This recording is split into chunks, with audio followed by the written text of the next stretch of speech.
Kirsten, du vandt VM i maraton på Inliner i oktober måned 2010. Og jeg ved, at du var i hypnose ved Poul en gang i ugen i cirka 6 uger. Hvorfor valgte du at bruge hypnose til din træning til det her maraton?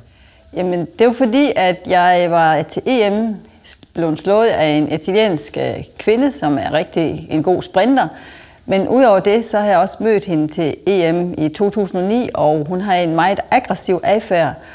Og det har virkelig sat en skræk i livet på mig. Og jeg var klar over, at skulle jeg have en chance for at vinde over hende, så var jeg simpelthen nødt til at gøre noget rent mentalt, fordi jeg følte, at jeg var hende underlegen. Så jeg søgte på nettet og fandt så frem til Poul i Varde, og ringede til ham, eller først skrev jeg en mail og tog ind til ham, og var så til den første hypnose-lektion og fortalte, hvad mit problem det var. Og han tilbød så, at jeg kunne komme en gang i ugen, ganske gratis, uden beregning, fordi han havde ikke tidligere været med til at vinde et verdensmesterskab.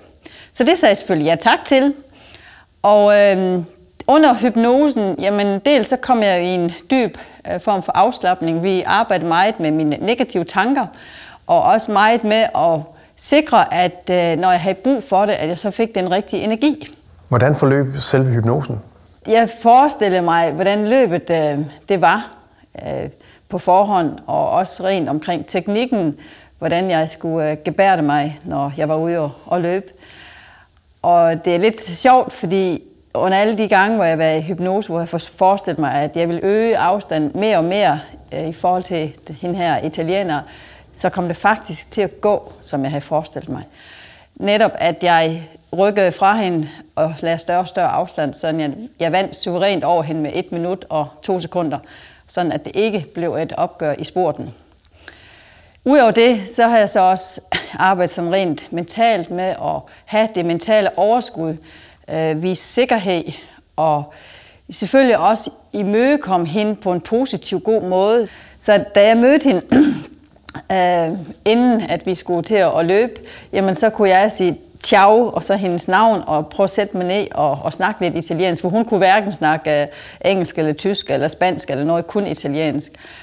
Og jeg tror, at det var med til, at hun ligesom, ja, rent mentalt ikke heller kunne følge mig.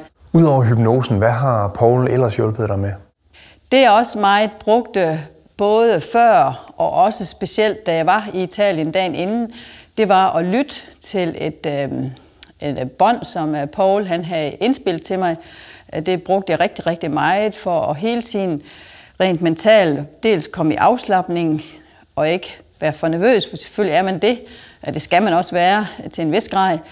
Og så også hele tiden blive ved med at holde fast i og forestille sig, at det er mig, der kommer først over målstregen.